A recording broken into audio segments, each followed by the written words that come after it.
Yes, welcome after the hype with the host. So Brian goes with me as always, Jonathan Hardesty, Emily Blake, and Chewie Darso. Hi. Woo! You did it. I did it without slurring. Super speed, and I didn't stutter. I feel pretty good about it. What are you, the Flash? He's been singing I along wish. to Weird Al's cover of Hamilton I a lot, have, a so lot. he's gotten the Yeah. Also, you've gotten to practice. Gotten Yeah. better. Yeah. Since you breezed over it, how will people know whose voice belongs to which person? That was Emily Blake. The other one was Chewie. And other John's one. always here. For better or worse. Although I will say I'm pretty excited. This has nothing to do with what we were just talking about, but what you just listened to before we started talking is our new theme music. That was really great, wasn't it? Everyone, That you was definitely so heard it. cool. Yeah, we're really excited about all that music that we definitely listen to here as well. I love it. But it came from our friend Bradley Parsons. He does the music for Venture Bros. He also does the music for upcoming Samwise, and now he does music for After the Hype. That's pretty so slick. thank you, Bradley, and your work is always entertaining. Baller. If you want to have that work done for your show, check him out on Fiverr. Bradley Parsons, one word. And that's my plug. Did we have theme music before? We did, and I really enjoyed it, and it worked for a time, but I just wanted to try some new stuff. Okay. As with all things, time changes. Yeah, You know? it felt like it was time for a change, and I really liked what he did for both Samwise and for Venture Bros, and I decided, you know what? Let's just bring him over to the Cool beans. other show. I was going to say the best show, but Let's get him to do everything. yeah, everything. The You know how to do first. video editing, right, Bradley? Good luck, fucker. You just imitate all our voices and do the show for us. Perfect. Great. Good. Hi, I'm Jonathan.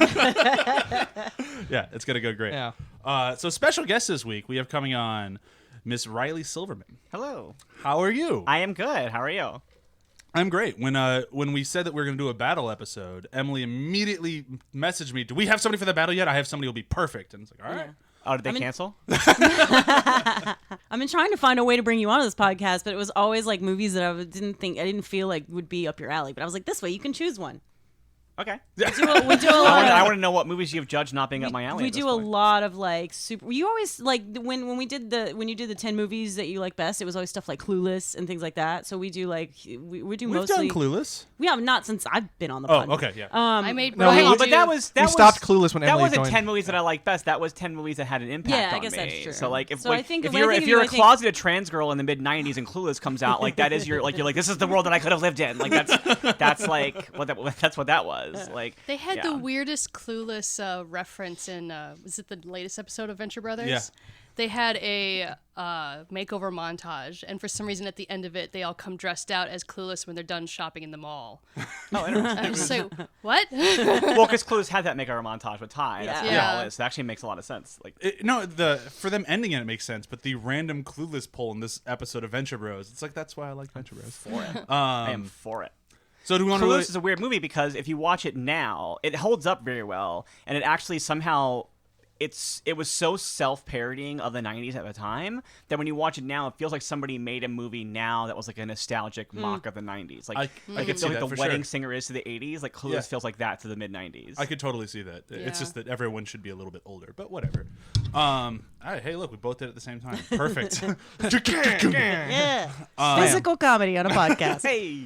Just in case people don't stick around to the very end and you actually have timely plugs, Riley, do you have anything you'd like to plug up in front? I do. I have timely plugs. A big one, the first one that's very timely is because when this drops, if you are in the Portland area this weekend, I am actually performing at the All Jane Comedy Festival, which is at the Curious Comedy Theater. And the best thing about it, reason why I'm bringing it up, I'm very excited about this, I conned them into letting me do a live D&D game at the festival. Oh, awesome. And Whoa. that is on Nice. Sunday, September 30th at 2 p.m. at Curious Comedy Theater. And those tickets are at alljanecomedy.com or alljanecomedy.org, whatever. Look for All Jane Comedy on Google. You'll find it. But yeah, so it's All Jane Some Dice at 2 p.m. at the Curious Comedy Theater. And the other one is that I have a comedy special out right now on Seed and Spark. It was their first original production, and it's me and it's like 6 comics total, and we're all doing like a short set, and it's called Everything Is Fine. And it's on Seed and Spark, which is like it's a crowdsourcing site for filmmakers but they are starting to get into like doing independent films and productions of their own, and they have like a streaming service that's like $2 a month, and you can watch, and there's a special on there. So You said it's really fast. It's Seed and Spark? Seed and Spark. Seed and Spark. Yeah, Okay. like seed money to Got spark it. an idea. So, Got it. Yeah, it's a cool site. Like their whole thing is it's not unlike Kickstarter, but they're specifically focused on independent filmmaking. They're a lot more hands-on with the people making the campaigns in there. Yeah, like Oh, that's cool. you can get set up instead of it just being like, oh, I'm donating money. It can also be like, oh, I'm donating equipment, or I'm donating a place you can shoot at and stuff like that. The original idea for it was to structure it like a wedding registry. Yeah. So instead, Oh, so you can that's go kinda in cool. and tell someone you want specifically to pay for their stunt coordinator. Yeah. Okay. And you can like set up like if you want. I think I don't know if they still do it this way, but I know that I donated money to one time where like I donated money specifically to their like location fund or whatever. Whereas like I think maybe now it might still just be a big bulk. I don't know, but Well, that's yeah. cool. But they I think also that's a good they idea. have resources, and they have like they have their own streaming thing. So if you make a short film and you're like, well, where can I put it besides just throwing it on YouTube? Well, I'll put it on this site so it can actually generate revenue because it gets like They're very invested in their filmmakers, and they want to see them succeed, which is different from everywhere else. Yeah. And I don't joke when I say that. Yeah. Welcome to the Seed Well, and Spark podcast. And Yeah. I Yeah. will say one more thing. I also like the way it's structured because you know your money. Like on Kickstarter, you just pick a number, and then so much of the time, then you see the same person come back later and be like, well, "We need money for post now." And it's like on Seed and Spark, since you have to like dictate what money goes where, you're planning ahead. Yeah. And you're like, okay, I need X money for post, and I know that now, instead of running through all my money and then going, "Oops." Oh, they need something like that for video games, so video gamers stop fucking over the Kickstarter community. They tried doing that with Fig, but I don't think it took off. Yeah. All right, let's do a where have you been doing? I can go first. I read Batman Damned because that one's a little bit more timely than the one that I just Is deleted. that the one with the Batwing? It is the one with the Batwing. Which I was very excited about when he showed me. That is now the official name of it, the Batwang. Yeah. So Batman and the Batwing with the Batwang. Yeah. I will say he's rather well hung. Go Batman. Like a bat. Yeah, Like he's he needs more going for him. right. Yeah, No wonder he's angry. That gravity is really pulling at him. yeah. It's he doesn't really have balls though. I thought that was kind of shocking. It's just a lot of wang and How like Batman. yeah, right. He's just a dick without balls. But enough about his penis. I will say this. I was telling John this before I recorded because we were kind of talking about it. We do talk sometimes. Like it's motivated. It's not just like, hey, let's have Batman's dick in this for the hell of it. Like it makes sense if you read the book. It's not just gratuitous nudity. Like it is gratuitous. It's an artistic dick choice. Yes, it is artistic dick choice. That Swell. works, right? But the book itself is actually really, really good. It picks up somewhat after Batman has gone, I just got stabbed a whole bunch of times and I'm falling in a river and I don't know why I'm here. And John Constantine and Zatanna are trying to say, like, you need help because according to the news and that guy over there, you viciously murdered the Joker last night. And he's like, I don't remember any of that. And they're like, well, you did though. And it's a 3-issue run by the guy, like some of the best writers in comics, Brian Cavanaugh, and I don't remember his other name. Because I'm terrible. I'll put it in later.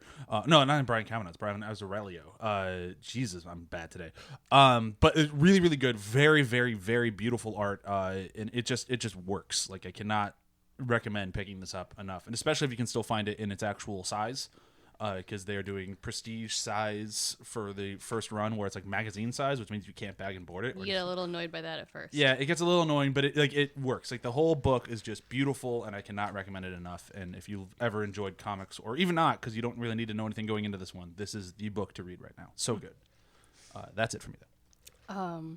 My where had I been doing is recently I decided to put on the Golden Compass movie, which I never actually saw. I didn't see it in theaters because everyone said it was atrocious. And then when I watched it, I was just kind of like, wow, they're shoving so much in so fast, and all the like detail and subtlety and character motivations and interactions are just being blown over. And I was just like, you know what? I just need to reread the book because this is it ended up just kind of being empty. Like all the spirit and love of the book, it's just they didn't take the time to put it into the movie, which I would imagine is exactly why it failed. I mean, but that was a lot of those movies back in like the 2000s. We need a Harry Potter franchise. Yes, Yeah. exactly. Yeah, we need our next Harry I'm Potter. looking forward to that HBO series about it, though. I It's hope gonna it's be good. I think it'll be good. I hope so. Like really like explain everything and make it why all this stuff is important. Yeah, I'd be I curious to watch that the remake happening as well as the Avatar one coming, just to see how That's they on took two Netflix, things that right? had not great movies, retranslated again. And Watchmen. Although I enjoy the Watchmen movie, but it'll be interesting to see what the fuck. Well, it's easier to make a case for the quality of Watchmen versus Avatar, The Last Airbender, and Golden Compass. Speaking of Wangs, Watchmen was a movie where I really didn't need to see that Wang. The blue Wang? Really didn't. I need it. enjoyed that just because I like to think about people who have to animate penises while going back and They did a forth. bad job. That thing defies gravity. Someone had to stare at that and be like, "Is this accurate?" But he's on another planet without gravity, right? No, he's No, on he's on Earth, Earth and a it's just lot. floating Oh, around the- instead of flopping. Penises flop, damn it. He's I mean, magic. but his gravity. They'll all might be float different. too. Fair point. Fair point. Yeah, that's- And he did have balls, by the way. And he had balls, unlike Unlike Batman. Batman. Yeah. He had the balls to see things through. Oh. He did. Anything else about Golden Compass? Any polar bear balls? No polar bear balls. They definitely did not animate those. They blurred him out. The young Bullshit. actress I actually thought was pretty good and could have been fantastic. They, gotten the character better. It's one of those where they had to have just thrown it together going, we need to get the Harry Potter crowd as fast as we can. And it's just, you don't make a good movie when you're chasing somebody else's tail. It was one of those movies that was not unlike Dark Tower, where it was like getting developed so much that it kept getting tweaked and tweaked and tweaked until it got ruined. And they're like, well, we Yeah. already have the investment in this IP, so we're going to go ahead and throw it out there. Yeah. But because I've read a couple of Wikipedia articles about like what the process was like of getting it made and what the ending used to be and how it got changed and how they couldn't figure out where to end the story for the movie version versus the book version and stuff like that. Yeah. I never even finished it. We had to go do something and then I didn't have the motivation to pick it back up. Yeah. I watched part of it while you were like in the bathroom or something, and I went, hard pass. Yeah. It doesn't even end where the first book ends. Like they actually cut out like all the sad stuff at the end of the book because they thought it was a bad way to end the movie. So Yeah. Strong choices. yeah. I highly recommend Brave the book. choices. Highly recommend the book series. His Dark Materials is amazing. Just don't watch the movie. Maybe the miniseries when it comes out. Emily, what about you? God, I watched this so much this week, but I'm going to talk about Bojack Horseman, season, I think, 5? Was it 5, there? yeah. I really, really appreciate what they've done with Bojack Horseman because it's a show that you think is just going to be this absurd comedy of ridiculousness, and it actually is about a lot of shit. And they always talk about addiction, and they go there again this season. But one of the things I thought was super cool that they started last season and have really expanded this season is that Todd is asexual. And that's something you never see represented ever. I mean, this is the first time I can ever remember seeing an asexual relationship explored on TV. And for those of you who don't know, asexual is someone who just doesn't really have a sexual desire. They can be romantic, they have relationships, sex doesn't interest them. And sometimes they have sex, but not always. So they explored that, and Todd, got in a relationship with a girl who was also asexual. And what I loved was there was a period where they realized that they really weren't a good couple. And he was just like, I don't think we're really should be a couple. I think we're just together because we're both asexual. And she's like, yeah, do you know how hard it is to find another asexual person who wants to date? And they were talking about the need for an app, which there really is, because I have a couple asexual friends who are like, it's so hard to find someone. Everyone wants to fuck all the time. But I appreciated that, and I thought this season was pretty strong. Yeah. I'll have to watch it. I haven't gotten around to it yet. Every time I watch it with you, I tend to get kind of sad. Yeah, it's a bummer of a show. Oh, it looks like it's gonna be a fun show. And parts of it are fun, and then you'll be like, oh. A bummer, you say? That sounds wonderful. They did a good job in the first season of spoon feeding you the pathos. It started out being very just satirical Hollywood thing, and then I think 6-7 episodes in, you're like, oh, that was a really heavy episode, and then the show just has kind of kept building on that vibe, which is great. Cool. Yeah, when they throw their punches, they connect. John, what about you? So I haven't been watching a lot of new stuff lately, but I've been listening to music on my commute, and I started listening Music? to music. Yeah. Music. So I started listening to this. Nicki Minaj Queen, because it's fucking awesome. It is. Yeah. I've been listening to this band that I've heard of. I've heard of these, for a while, and I haven't really given it a chance. But it's a band you might have heard of it, called Nightwish.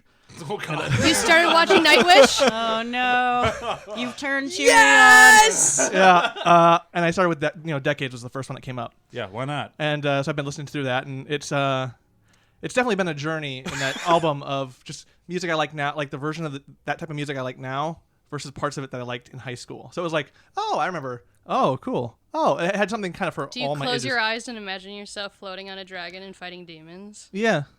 Yeah. How is that a yes answer? Because it's Nightwish. Yeah.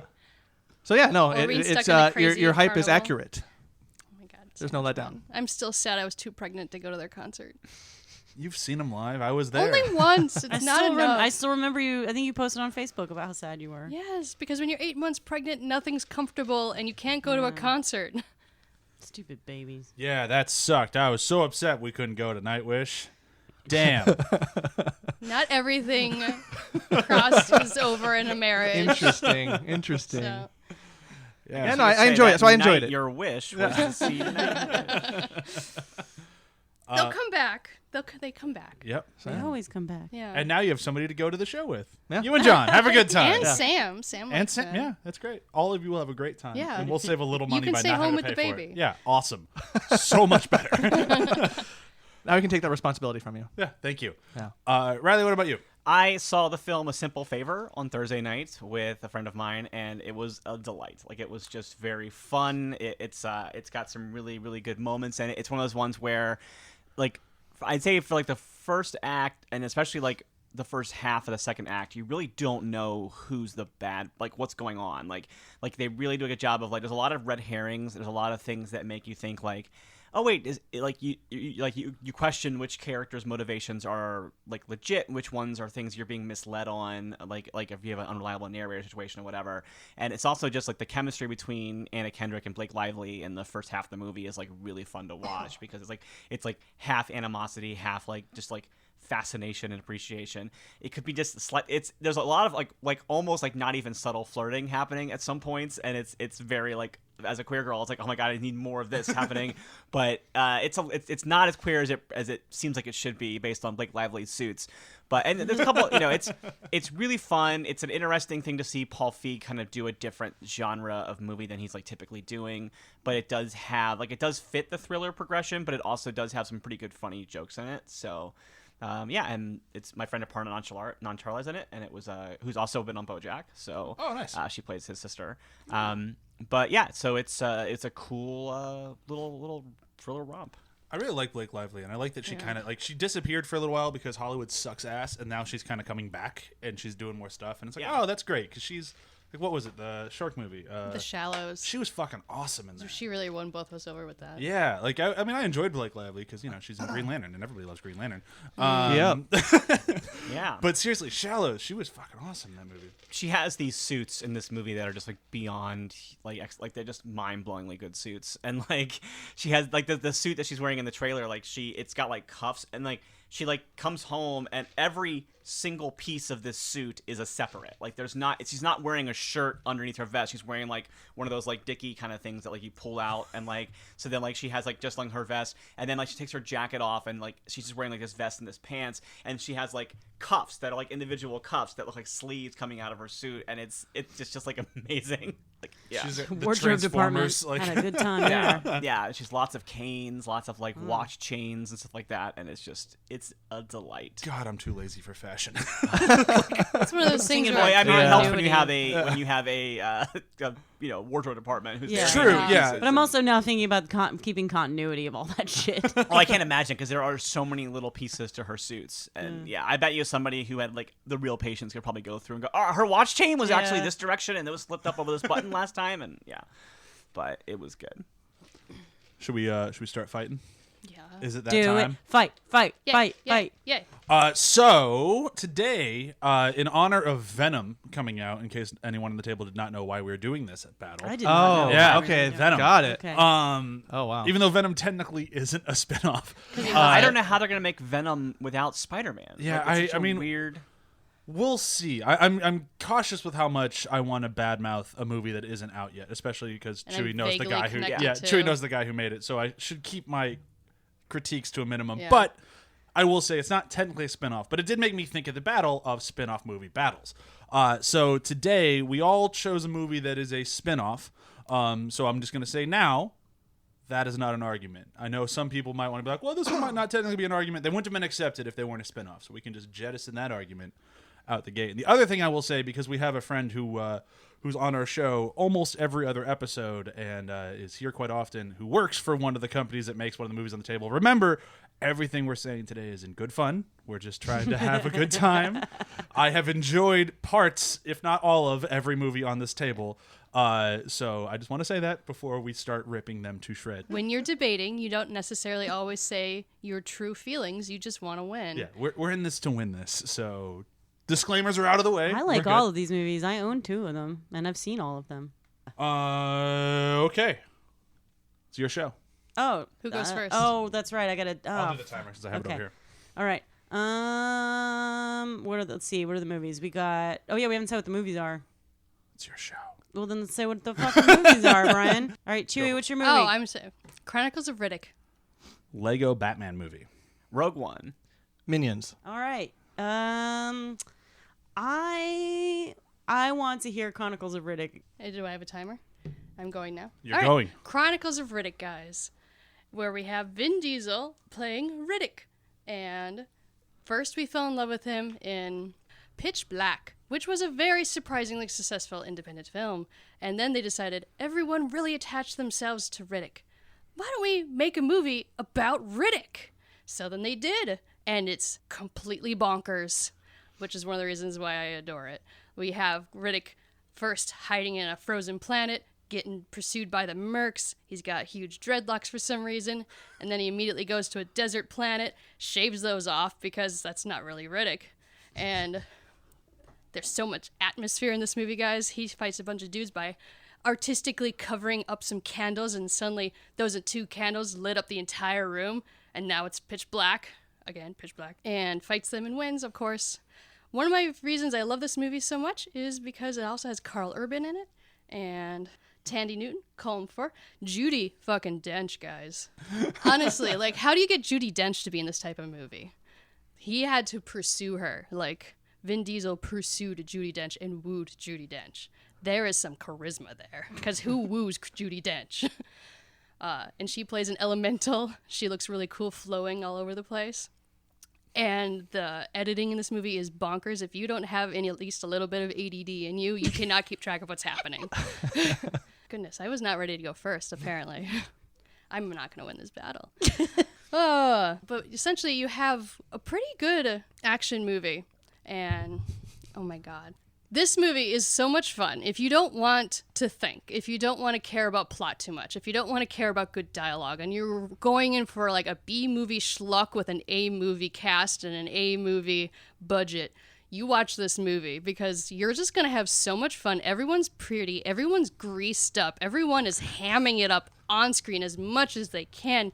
Tandy Newton plays one of the greatest, like, ultra villainesses I've seen almost ever, because she is just slathering herself on the screen, covered in snakeskin fabric, looking amazing.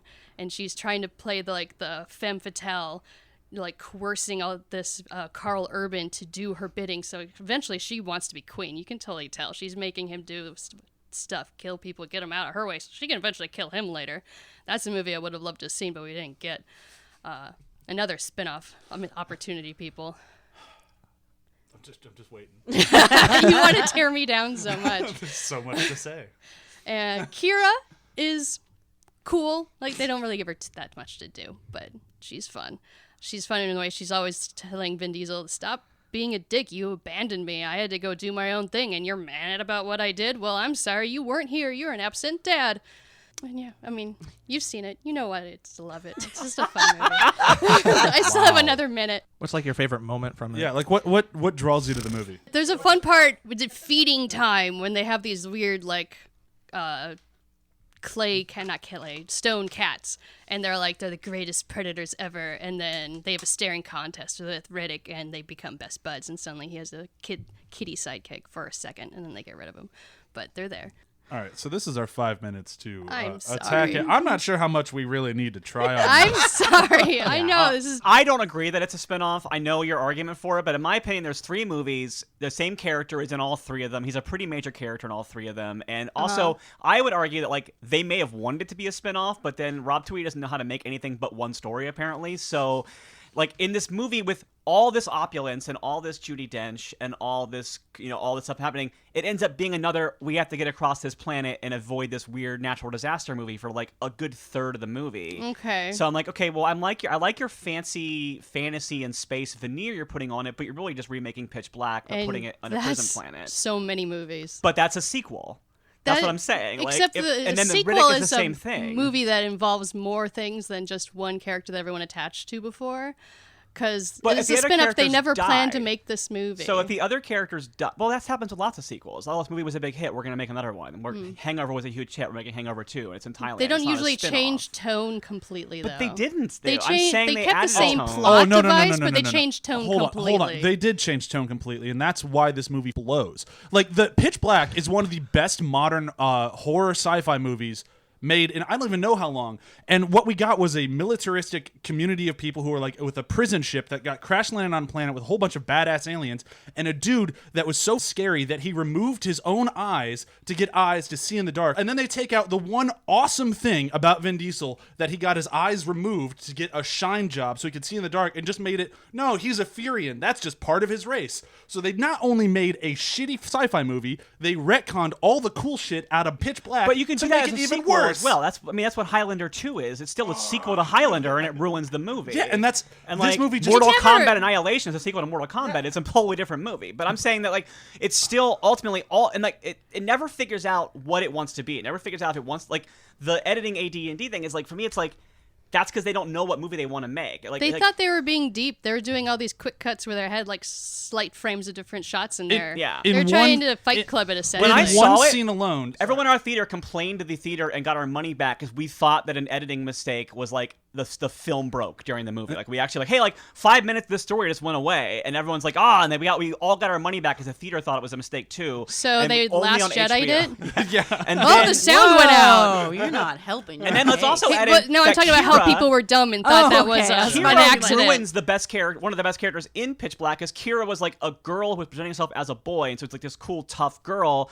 And then like in the movie, they made her like they recast the actor as a hotter, like sexier version, and they made like, oh, she's Kira now. Like they made her like they made her like a very stereotypical like big boobed action hero. See, I was just talking about how this movie is just fun schluck, and you guys wanted a deep, dark movie like the first one. It's not what it is. No, I would have been fine with a fun schluck, but the things that they did with it, I did not want to just watch the sun rising over a planet and essentially have what is Pitch Black but happening almost the opposite. Well, now it's like, instead of being in the dark, you can't be in the light. Like, that's basic. And then because Riddick then tries There's to so many movies that do that exactly. No, but I don't even. My thing is, that's true. But I wouldn't argue that one that does it means that it's the best movie.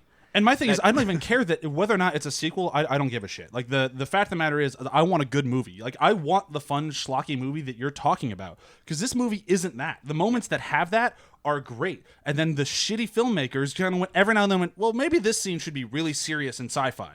That doesn't work in the movie that you're trying to make. And then I just need to bring up just one line that, like, this is supposed to be a very serious scene, and I had to stop it and write the line down because it's so horrible. I kind of love watching this movie with my husband, by the way, because he gets so mad, and then he gets so mad when I enjoy it. I got it. So this is a line that Vin Diesel delivers to somebody, try to help him break out of prison. When it happens, it'll happen fast. Stay on my leg when I cut fence, or stay here for the rest of your unnatural life. And the guy replies with, nobody outs this place. What the fuck are you talking about? This They're movie trying to be cool. It's what I was going to say painfully is awful. I think that they were trying to pitch it as a potential spin-off, like a whole. He wanted it to be like a new trilogy with like he wanted it to be like Pitch Black was The Hobbit, so this is Lord of the Rings. But you can't do that if Bilbo is one of the main characters of the first movie. And also, I think that it was intended to be a spin-off, and then all he knew how to do was make a sequel to the movie he already made. You're out of time. Who goes next? I want to hear John talk about Minions. Okay. In a complete 180. Yeah. And now for something different. What I really like about Minions, first and foremost, is just the idea that it's about searching for family and a sense of found family. The intro is kind of a hilarious and effective way that it kind of presents that as they try to find their big boss, and kind of their existence is wrapped up onto that, and kind of delving into that, the family you find. I really like that they don't, even though they don't speak human language, they can somehow in this movie they remain understandable and relatable. And at first you would think like, oh, this is like they're gonna make a movie about the minions from Despicable Me. That doesn't. Okay, they're cute, but can they sustain it? And I think they can. And it's for the fact that they really kind of layer them in their search for a place to belong and a sense of that, what that means. I like that the person that they gravitate to immediately is the character of Scarlet Overkill, as like this kind of badass woman with a fashion forward, mind you, like a rocket dress that is super. I mean, rocket dresses sound pretty cool. And what's interesting about her character is that it takes some not so obvious choices with her. First is with her husband Herb Overkill, who never like calls into question her authority, or like, oh, you're the best. He's kind of like her cheerleader, but he never questions it. He goes along with what she says, her plans for Dominion, even kind of if the plan might not work, he just goes with it. He's her kind of cue, her equipment guy, but also they have this love for each other, or like this infatuation that is kind of interesting, and you don't necessarily see it. And I think Sandra Bullock as Scarlet Overkill and John Hamm really kind of play that off of each other really well. Let's see. What's also interesting too is that the concept of the minions themselves is that being drawn to evil only to thwart it. So they're kind of like these accidental good guys in a way, but they're still kind of drawn to that evil, and they're able to find these bad guys. And the beginning montage is so great for that, and it also kind of helps separate it from just being this is another Despicable Me. It's more like this is focused on kind of their journey, and having the narrator, the voiceover in the beginning too, kind of coupled with that. I generally don't always care about voiceovers, but it just makes this thing feel distinct and different. The music, always a good touch, and they said it in the late 60s, so it's like solid musical choices and a solid soundtrack, and it really works and sets the vibe.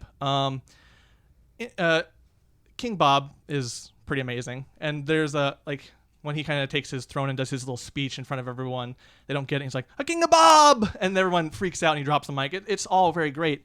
But his arc is also very interesting in the story too. And at first he's very tentative and like afraid. And by the end, he's taking his crown that he's given by the queen and giving it to Scarlet Overkill. And in sort of a, you lost, but here's a redemptive kind of like, I don't know. It was a weird kind of, a weird gesture that you don't see in villains and hero kind of back and forth, and kind of a level that it was kind of sweet. And it was also very interesting that they throw a little monster movie kind of giant kaiju element in there too, and they have some fun with that.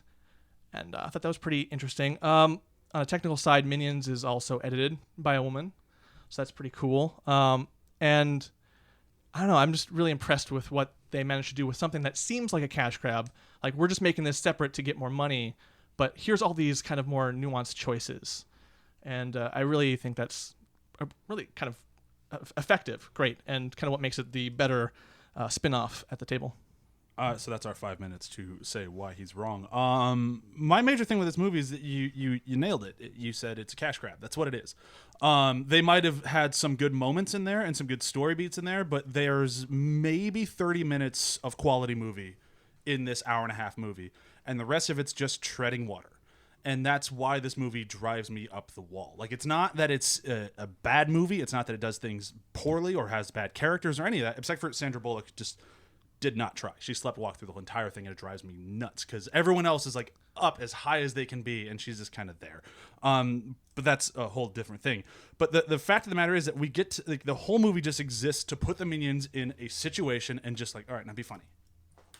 All right, we're just going to sit here. Are we out of jokes? We're out of jokes? All right, on to the next thing. And then we're going to put them in this situation. Be funny. Yeah. We're going to wait. It's a comedy genre that I'm not a fan of in general, which is just like, here's a bunch of physical slapstick, jokes. joke, pause, joke, pause, joke, pause. Yeah, it's like, just, all right, so it'd be funny if they're in the 60s. Put them in a small town in the 60s. Yeah. All right, get as many jokes out of this as we can. It's like half-form sketches. Yeah. It's like someone took the brainstorming room where they were thinking of jokes and then just put them all in, as opposed to like, hey, what actually works for like a cohesive plot, or what's the most fun? And just like, here's all the jokes we thought of. It's like when they make those improvised movies where they just use every good, like just random like non sequitur jokes that don't really fit the scene. And they also did one of my cardinal sin things where they tell me we have a strong female character, guys.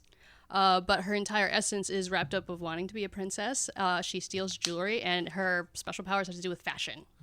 Like, so you have a strong female character, except you just still played into every trope about but the movie woman allows her to do ever. that, though. Well, not her sacrifice entire essence is wanting to get something shiny and then to be a princess. Like, how is that strong and empowering if that's just a trope refashioned again, selling the same thing to girls?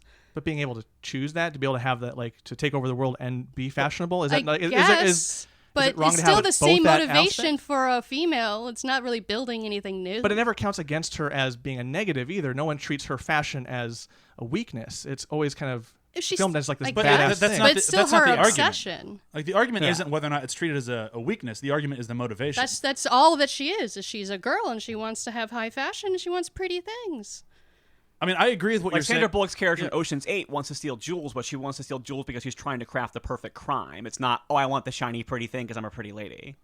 And this one, it's just I want to It's be repackaging the same tropes. And like, and on top of that, like the Sandra Bullock character is like problematic in tons and tons of ways, and it's just kind of like I don't understand. It felt like a half-formed idea of a character that they just kind of went, all right, we're good, right? Well, no, we need to spend time like developing like backstory or anything. No, we're just gonna go ahead with it. All right, Sandra Bullock, you available? Cool. And it never connected. Like, so we have 3 minions that have somewhat personality. They're minion personality, but they're a little bit more defined, and that's fine. But then everyone else is just a horde, which is, again, okay, but it doesn't really make me connect to anybody. So we have a villain that you don't connect to. Her husband who's, I mean, I love John Hamm, and I love funny John Hamm, and that's all he's there to do is to be funny John Hamm. And kind of like Austin Powers. Yeah, but like just every single person is just half-formed. So we never get an actual character, an actual arc, or actual anything. We just get almost there. So it's almost more annoying because everything's a tease.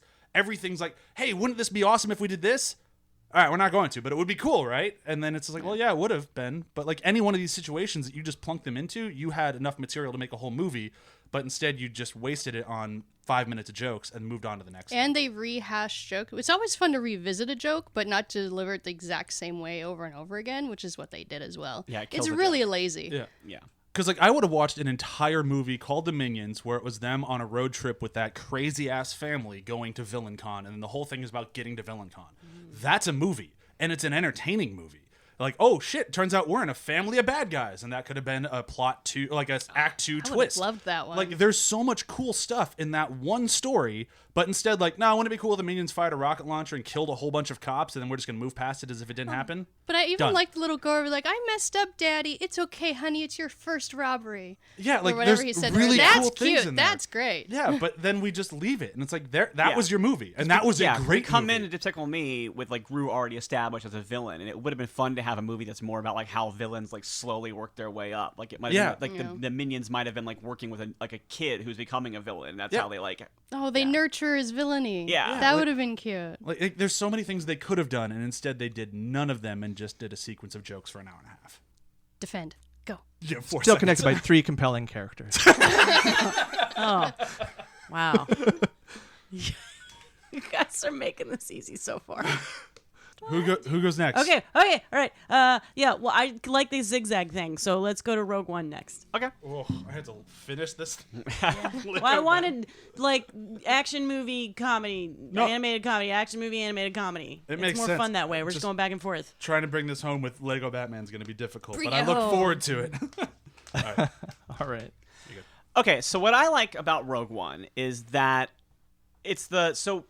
what Star Wars is really interesting about when it's at its best is its ability to take other types of movies and put them into this fantasy space universe, a space opera universe. And we've seen so much of that. Like the original trilogy is such like a samurai film kind of thing, or like the hero 1,000 faces kind of story. Whereas Rogue One does that same exact thing, but with a war movie concept. So you've got all of your typical tropes you would have in a war movie.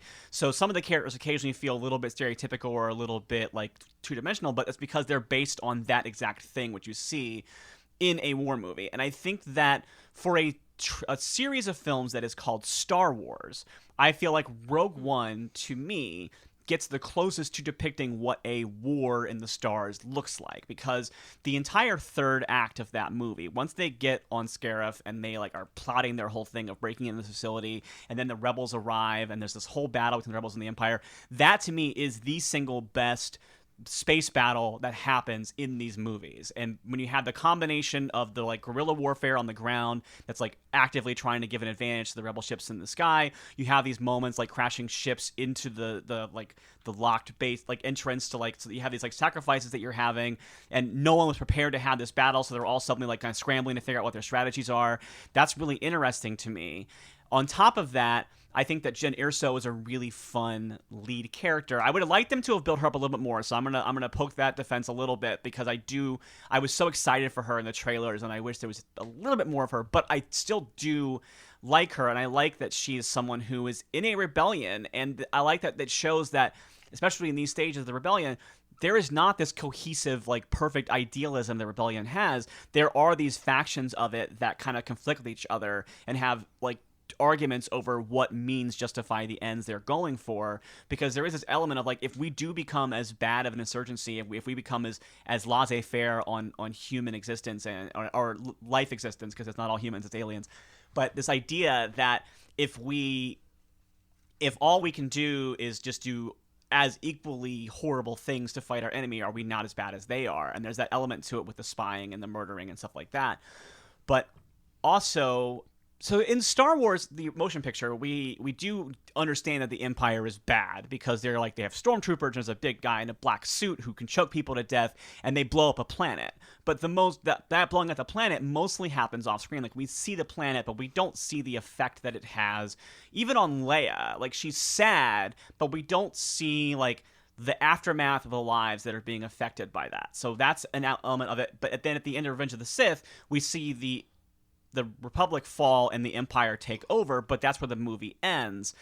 Rogue One is the first time in these Star Wars movies that I feel like we really get a legitimate view of how oppressive life is for day-to-day people under the Empire. Because when we get to Jeddah, like, we see that Star Destroyer just parked in the sky above this temple. We see people trying to like live in this town, but they're like under occupation. Like, you see the physical presence of the Empire in a way that I don't think that we really do in other Star Wars movies, because we're almost always seeing them from like, oh, they're attacking a military base, or they're coming in to do this, and like there's a quick fight scene and they go elsewhere.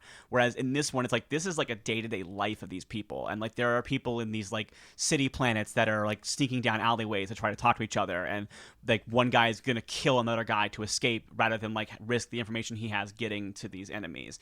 So that's a thing that I think that is, for a series of films that is called Star Wars, and that is based in the premise of there being this oppressive empire that is like choke holding all these planets, I think that it's great to finally have a movie that really shows you, just from a personal point of view, what that is like. So that is fun. And then I also like the K2SO as the droid that is on the ship that they're using, because he's a reprogrammed Imperial droid. And I think there's a lot of talk in Star Wars movies about, like, or around Star Wars movies, I should say, about like how much agency droids have, and like are like whatever, like in, to go to Solo real quick, there's a whole thing about like, does this droid have consciousness? Was she programmed to behave this way? Could you just erase a droid and like restart them and have them be the same character? And my fan theory on droids is that their personality is made up of kind of the combination of the experiences they're having with their programming and how they marry and stuff like. Am I done? Yeah, done. Okay. Chewie, you said you had a good argument. I don't want to step on your toes. Well, this is one of the ones where it's going to be like, all right, I'm going to pull against myself with these arguments here. The one thing, a couple of things in this movie, actually. K2SO, since you ended on that, my one issue with this movie, with that, is how is the droid more emotionally versatile than some of the main characters? That is one thing that has always kind of annoyed me. He has better beats, he has better moments than a lot of the other characters. Why shouldn't a droid have a better... Like, why should droids be lesser it's than... one of those things where he's surrounded by all these flesh beings, essentially, where normally but it's not his they movie. want those to be the... And we have, like, the two main characters, And in the send-off, I actually cried more when Kay died than when they died. Yeah, I just don't think of that as a flaw because Kay's an important. I don't think Troy's It's less just important kind as of a characters. weird thing in this movie. But I don't think it's his movie, which is kind of that's unfair to the main character. I have no problem with because I would say C-3PO is arguably the main character in Star Wars. He's the point character One of the everything. main characters. But there could be an argument for him being the main character, and I'm fine with that argument. Like, I'm not sure if I agree with it, but we're tearing I'm it fine down, with honey. No, I'm talking about Star Wars, not Rogue One. So I'm saying that the problem is this one, it is not K2SO. I should not feel more for him dying than I do the main characters, because to me, that just tells me that I spent more time with him than I did with Jyn and Kaylin. Yeah. See, I feel my defense of that point is that I think that Jyn and Kaylin are soldiers. Like, they've always been part of this rebellion their whole life, so them dying for their cause is kind of See, Jyn what how they've does it been work? doing. Because Jyn doesn't even, she's never actually a rebel. She's doing all this for her dad. But she was in Saul's group, so she actually was a rebel. She was in Saul's group because she had no family and she was picked up by him and then later abandoned But by that's him. still why she was never all a she rebel. has. She was always just following the men. she She never- was following Saul, and then she was doing something that her daddy told her to do. She never fully had agency and decided to be there until the end of the movie, which again is And it's she fine, still but it's decided just, to So be when there she because gets her the dad agency told her decides to do to. it, then she decided when she goes was for there, it. and that seems kind of like, well, you could have decided before. And She could have, but I'm saying that what I'm saying is that she still dies in a cause she believes in. In a cause K2 because never she's had doing a what her choice 'cause dad he was told her to do. But that's the same as K2. K2 was reprogrammed by the rebels to fight on behalf of the rebels. So then it's the he doesn't same really have thing. sentience or agency either. But- Which and is it would why be- you feel worse for him when he dies because would- he's being forced to die. so And it would be one thing if it was just K2 that was had the most emotional death than the main characters, but then you have Donnie Yen's character, who I was way more sad for him dying too. And I his was very, partner. I was stabbing all And, like, the He actually when had he the- was on died. screen, it was He actually great. had the best death because he, for that one moment, was actually connected to the Force. Yeah, Yeah, it was but- so amazing. But And my, then- but my major thing is that, again, this is a problem with the movie and every movie he's ever made. And don't me wrong, I like him as a director, but he shoots way more than he intends on putting in a film. Way, way, way more. If you hire him, you're going over budget. It's just a guarantee. But because of that, he can give all of these wonderful characters full arcs. These wonderful storylines that we're never going to see, and in the editing process, he trims it down so much that you have to watch miss them. it. You miss out on things, and you might pick up on it after multiple viewings. But on your one go, you're going to walk away going, "I really liked this character," Yeah. and everyone else just isn't there. And it's not. And I want to say that's a good thing because it gives you a reason to rewatch it, but it really means that we're missing out on stuff. Like, he's just not doing his job of getting everything done in the time frame. He gets it done in a 4-hour time frame for a movie that Disney will never allow to be released, that he would never allow to be released, and we're just kind of screwed. And on second rewatch, I started to notice that it did, like, I could see seams.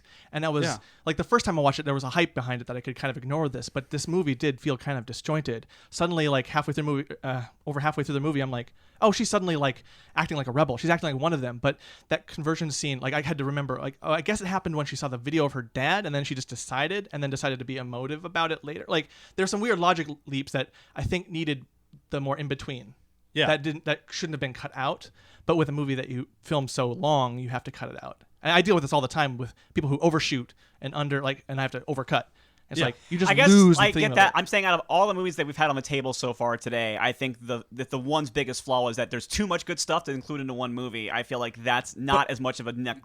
yeah, I say that about every compared Zack to the Snyder editing film. about Riddick. I mean, compared to But the it's editing, like they compared to- picked the- compared to Minions, where the problem is like they just kind of like shoved filler in to fill the time. It's I think easy being when like, you There's phrase some- it like there's too there's much some good filler in stuff, this but it's movie, that too. he Like, couldn't I'm not figure saying out. there's not, but I'm saying Like, that the issue there's- is there's always great things that are left on the table because we had to get it to fit into one movie. One of Is the- better than the other two movies so One of the far. most glaring, like, shoehorned in, why is it there, and then it's left immediately, is Borgulette. Borgulette. Oh, or whatever no! it's I will fight. I Like- will fight. Borgullet is the hill that I will die on. It's the weird Star Wars Muppet that comes in. Yeah, It's fantastic. But even it doesn't even We're out work of time. because the thing that we're out of time. Damn it! Yeah. The thing they say it doesn't even do. No, we're out of time. No, hang on. We had to stop talking about your movie. We're not going to get to have defenses I about didn't mine get to finish my afterwards. point. And so do we. I We got heard cut off your on point. ours. Yeah. Is it time for Lego It's not Batman? fair. Clocks are We're bitches. gonna end on Lego Batman. Okay. Bring it, Brian. Bring it home, honey. I'm not gonna say that. All right. Can we talk about Batman? Can we talk about Batman? So my timing has started. So here we go. The idea for a spinoff in my mind is there's a movie where something works and it works so unbelievably well that, like, yeah, I bet we can make a whole movie out of that. Enter the Lego movie and we have the character Batman. And Batman connects with an audience already because he's fucking Batman. And then Will Arnett does such a good job with the character Batman that they honestly went, yeah, we can make a whole movie out of this. And it really, I mean, Lego Movie in itself is a cash grab. Like, that's just, you understand that it is a commercial for Legos the second you buy a ticket. So knowing that going into Lego Batman, like, all right, so we're here to sell some Legos Batman. Okay, cool. I got that. I can move forward with it.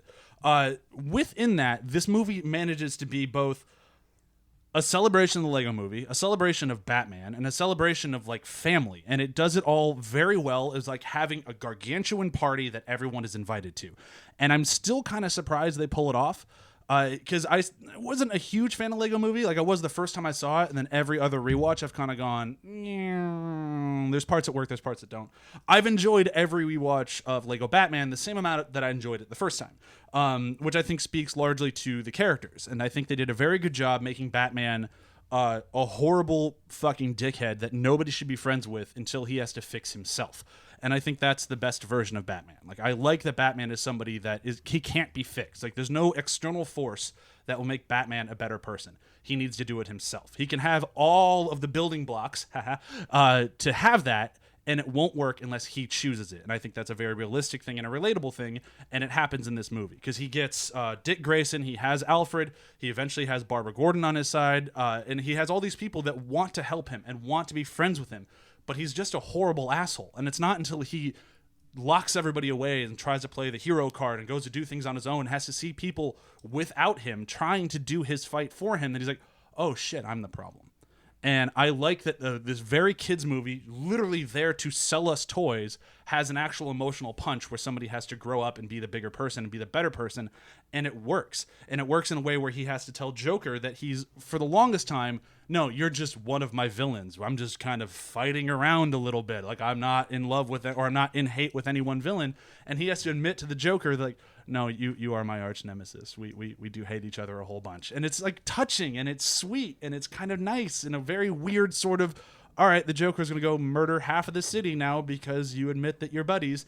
But I like that because it's still Batman. Like, there's so much of the stuff that just is the character Batman, and they do a great way of showing love to Batman throughout all of the ages. They go to the 60s, they go all the way up to Batman vs. Superman, which was questionable, but whatever.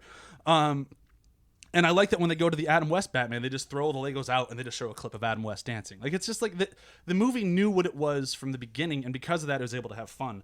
And that's kind of what the whole thing comes down to, is it's just for fun. And I think that was something that even on my first watch I kind of missed, because when I think of Batman, I think of one of my favorite characters in anything ever. So I go in expecting a Batman movie, which was not the right way to go about it.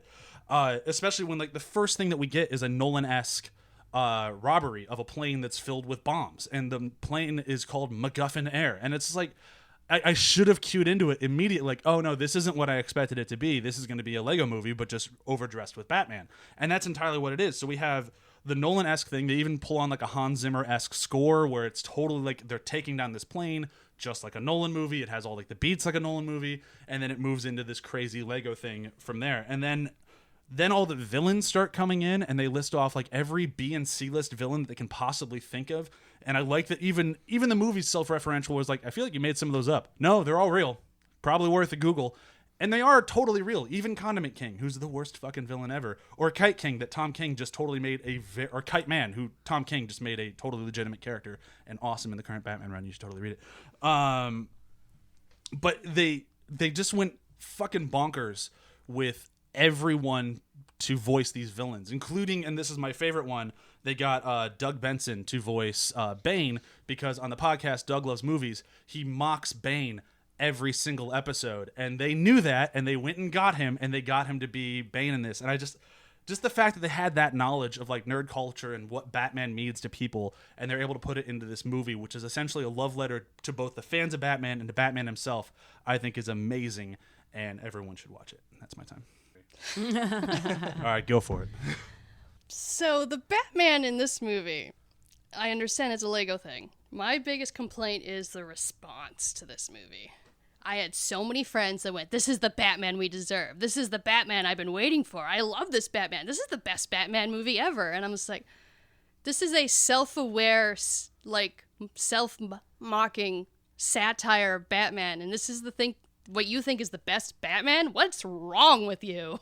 I never once said it was the best Batman, I for know, the record. but it's just the amount of anger I actually had after seeing this movie because of other people's responses soiled it in a way, because I love Batman so much, and there's things that are enjoyable in this movie, but it just brought a certain amount of fandom from itself that made me mad. No parody will ever be the best version of a movie ever. That's not what this movie is trying to be, though. I think my issue with it as a parody is the same issue that I have with like the Ghostbusters reboot, which is that I think that sometimes when a parody's joke is just, this thing, I get, and I think this movie is so full of that kind of thing. Like your example of like, here's all my villains. Yeah, they're all real. You can Google it. Like, that's funny, but it's also like, I feel like it's a whole movie of that. It's a whole movie. Like, isn't Batman weird, you guys? And that after a while, it grates on me because I'm like, yeah, Batman is really dark and brooding to an obnoxious level. He's sometimes. kind of bipolar. Yeah, and it feels like that's kind of the well that everybody goes to when we're making fun of Batman. So I didn't feel like it. I do like that it kind of like does actually go to the realm of like, oh, maybe we can fix Batman at the end, or he can fix himself.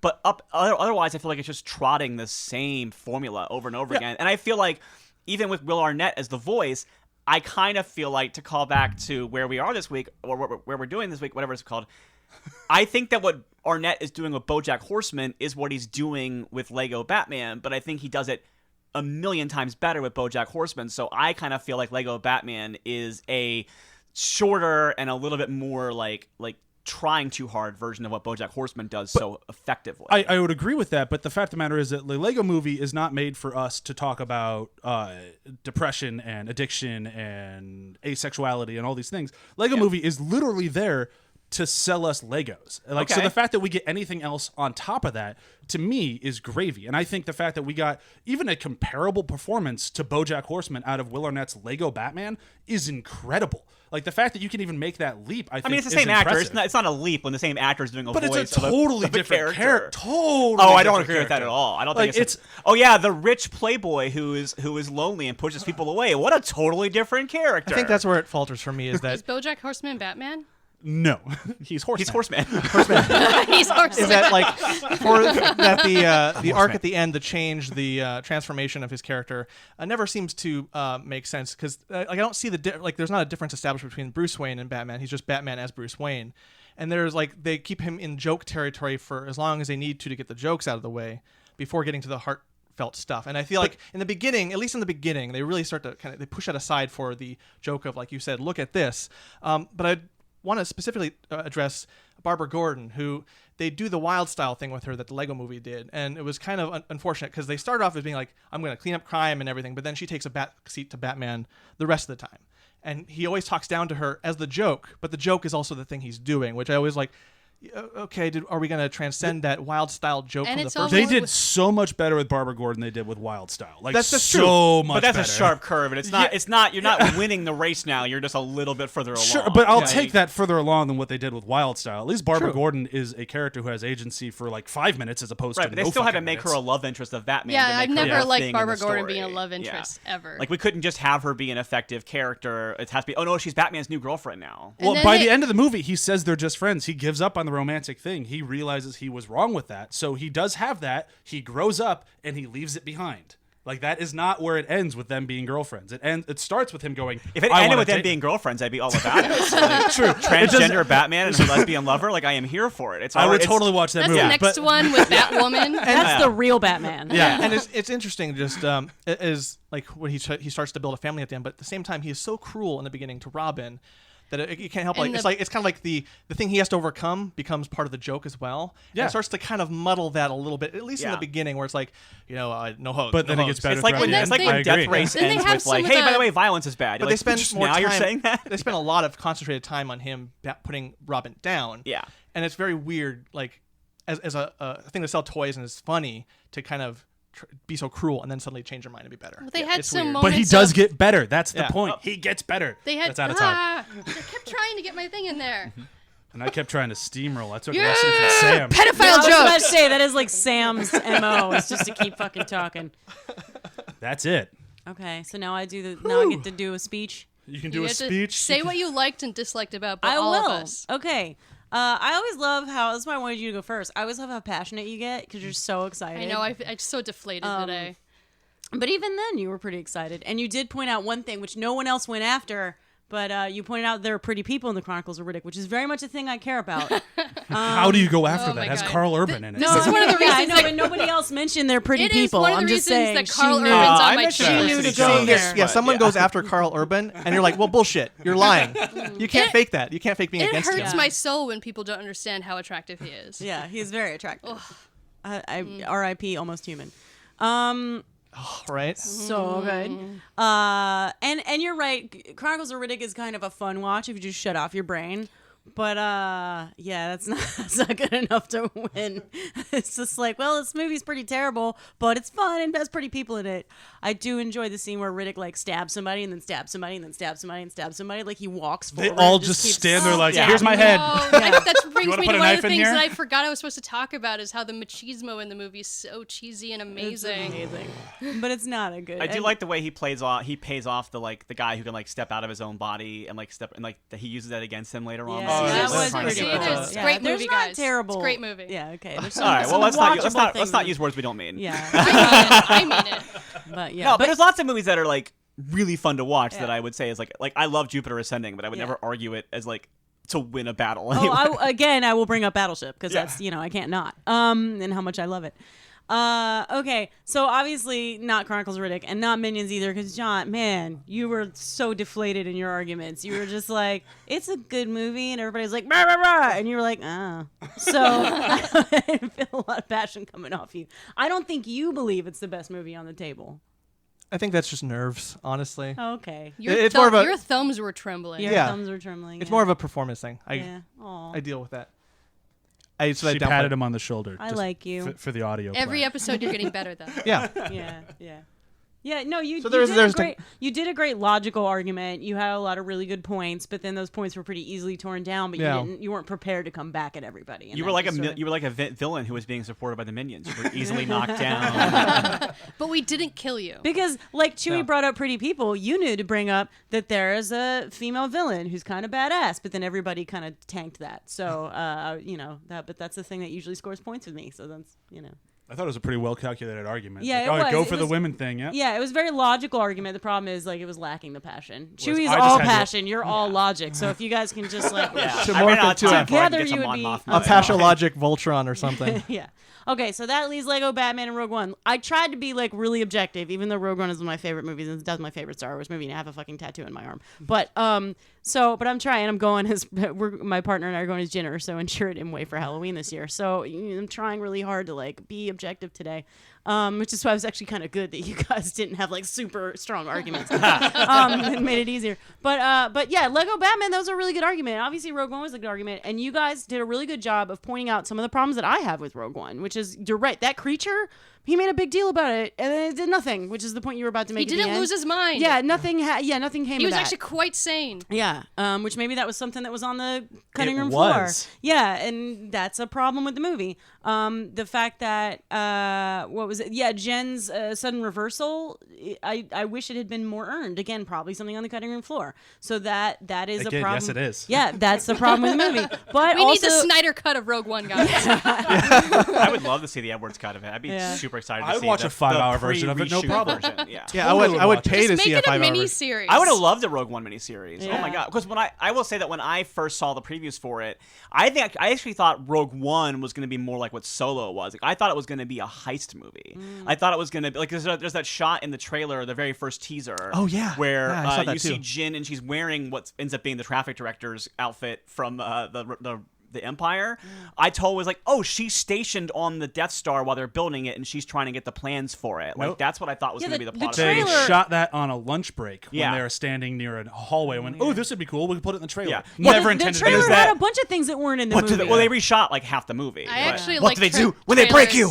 I actually like trailers that have scenes that aren't in the movie too. because then there's Yeah. no spoilers. Oh, I'm but fine with then it. I, I ended up was sad spending- to not have that shot of her like scraping down that like platform and shooting a gun at a TIE fighter. Like I I just did actually, want that, I kind yeah. of hate it because then I spend the whole movie looking for that scene, and then at the end of it, I'm like, what the fuck? That's I one of the think reasons why I Marvel- don't watch trailers most of the time. I know. I don't watch Let's trailers too. finish. Okay, I okay. think Marvel has started shooting fake shots for trailers just so Mark Makes Ruffalo sense. doesn't accidentally spoil the movie. Or Because if Tom you watch Holland. the trailer for Avengers, there's actually a shot of Hulk. the Hulk running across Wakanda, Yeah. which is easy to do when you can just CGI a different monster in the That's same scene. it's actually just to throw fanboys off. Yeah. Because apparently fanboys yeah. were able to start guessing the entirety of movies off their Fanboys trailers. are assholes. Yeah. Some of them. A lot of, most of them. At least on the internet, definitely. Yes. Sorry. So that so Lego Batman, you have a really persuasive argument. You really made it sound cool. And then when everybody came at you, your defense was it was supposed to sell toys and it did better than that, which is not. I was just like, I was really rooting for you, and then it was sort of like, hey, it's slightly better than a movie that's just about toy selling. So I don't, yeah. That's What do my you- honest opinion of the Yeah, movie. I know, but it did it. It really tanked your argument because and the point about like the character was Barbara Gordon was slightly better than Wild Style. It's like it's slightly better than expectations. I have Whereas, to watch this like movie a lot with the kids, so like I see that all the time. I'm like, yeah. Cards man. on the table, that would be my review of this movie. Slightly better than Yeah. expectations. Full admission, I didn't rewatch it before this, and I forgot that they don't end up together at the end of the movie. Like I totally thought that Barbara and Batman got together at the end Yeah, of the I movie. don't remember either. forgot that I being- didn't remember. It's not it as very well. bad as the Killing Joke animated movie. So whereas I Chronicles liked of it, Riddick was like all my expectations were up here and it just did not meet them. Batman expectations not on my were just like A-game. really low and it kind of eked a little better than that. Well, That's a little so better. weird. Okay. So obviously, even though I tried really hard to be objective, I got even without that, the most predictable winner is the winner, and it's going to be Rogue Yeah, One. it's a hollow victory because it was like kind of the think juggernaut. we all went into Everyone in this the knowing chat that was was like, going to win. yeah. I tried. I was know like, you did. I Hang on. appreciate it. To But be it's the fair, best movie. I did It's the try to best pitch movie. a different thing, and I was shot down. And so I'm like, fine, I'm gonna take the fucking. I'm gonna do that. I'm gonna put my Death Star in here. We're That gonna was- do it. Like, my gut instinct was to take Rogue One. I'm like, you know what? I want to take a movie I don't actually enjoy that much and see if I can do it. And that's why I went for Lego Batman. did a I will good say job. that Thank even you. knowing Emily likes Rogue One, I almost thought you were gonna win with the Batman because. Like the argument that I was gonna make was that like while you were talking, Yeah. I was like, yeah, but I'm so tired of angsty sad Batman because that's every Batman now. But then then he fixes himself, and I'm like, shit, that takes away my argument. He's like, yeah, he's playing on the exact thing that's overdone and Yeah. solving it. And I was like, oh no, he just took my big argument away. But Yeah, I can't defend it beyond what I prepared. So that brings today's battle to a close. Congratulations, Riley. thank you. Well done. Let's do a quick round of plugs and get out of here. I will plug, as always, listen to Venture Bros, the Venture Brothers podcast. Comes out every Monday at 10 a.m. We are in season 2 right now. We just recorded last week Escape to the Mummies, I Forget Everything Part 2, and then we did, it's a long fucking title. And then we that's did, gonna be great for SEO. and then we did 20 minutes or 20 hours, I forget exactly the time, to midnight, and that is arguably one of the best Venture Brothers episodes in its entirety of its run. So be sure to check out those episodes. They were a lot of fun to talk about. Anyone else things to plug? Can I do one more? Sure. Because I know I did 2 at the beginning. Okay. Starting October 13th, I am going to be on a live D&D streaming game that's going to be actually on the D&D Twitch channel. Awesome. It's Oh, the nice. official tie-in game to their launch of the Ravnica, the Guilds of Ravnica book, which is basically their combining the Magic the Gathering planes with the Dungeons and Dragons system. And so it's a huge, there's never been a more ambitious crossover event in history. It's pretty exciting. That's rough. Yeah. But yeah, so I look it's forward to all the art. yeah, it's gonna be really cool, and I'm really excited about it. And yeah, so we're starting that up. It's called The Broken Pact, and it's DM'd by a friend of mine from comedy back in Ohio, Ruben Bressler, who's a huge like Magic personality on the internet apparently. And yeah, so I'm gonna be playing in that. You should get Vin Diesel on it. He's a big D&D Oh my guy. god, I would love to get Joe Manganiello in Yeah. there. And- When I There, Brian asked me what I thought Riddick was in D&D, and I said, "Oh, he's totally chaotic neutral." And then Brian actually looked up something from Vin Diesel online, and that he said the exact same thing. I'm Yeah. like, "Oh, I can see that. the DM for Vin Diesel's D&D Diesel or whatever, they had to make Matt Mercer had to make a class for it. This witch hunter kind of like blood hunter thing, and that, Played a witch hunter. yeah, Again, that's why he did Vin it to, Diesel with to this. really weird dreads." But like that same class got revised and used in the current run of Critical Role, at least. Oh nice. At that's least cool. until recently, but yeah, it was really cool to see that translation. Like, there's like a whole community of people who are just like building these materials on DM's Guild and all that stuff. I just Yeah. want to see him do more nerdy stuff. I know he's such a geek. Like, go be in geeky things. Like, I love. Oh, Fast he and the tried. Furious, Yeah, but- that's what Chronicles of Riddick was. That's true. I think now is the perfect time to He's a come geek who back wants to be for the it. ultimate macho man. Yeah. Anything else to plug before we finish this? I'm so booked out through Halloween. Emily does not Emily Blake. is Does busy. not so. Emily Yeah. Blake does not so so right now. Actually, Emily Blake sews a lot, too much. I just bought an embroidery machine, so now I'm adding Ooh. that. But I can't. I don't have time right now. But after Yeah. Halloween, if you want to commission a costume, hit me up. Yeah, I will say, as someone who did the prototype of Emily's amazing 13th Doctor costume, she does really good work. Thank you. Yeah. I've now made, I think, 14 of those coats, and yours was the first. Yes. Just the other day, You someone should have stopped at 13. It was the first. It was the first, and maybe the 13th as well, because you made me two. Yeah, of I them. made you another. I'm turning into Batman, where I'm going to have a whole closet full of 13th Doctor Nice. coats, Nice. and 2 of them are Emily's. And actually, 3 of them, Three. because Emily actually also made me my own commission one, which was I wanted her to make me Peter Capaldi's torn up velvet coat. Oh, nice, So I nice. could go as the Yeah. regenerated 13th Doctor. Nice. I actually had somebody the other day contact me to ask if I could sell that pattern, and I was like, I don't. That's not. Never sell your patterns. Yeah. Copyright that. I don't do that. Yeah. Do that when you already litigate. have a lot of money. Sorry, one more plug, and then we need to end this. Superstore is airing soon after this episode comes out. So please support me and our financial standings, and just a great ensemble cast starring America Ferrera and I'm forgetting everyone else's names right now. Again, I'm not on my game today, so Nico Santos. yes. All right. Can we say goodbye? Bye. Bye. Bye.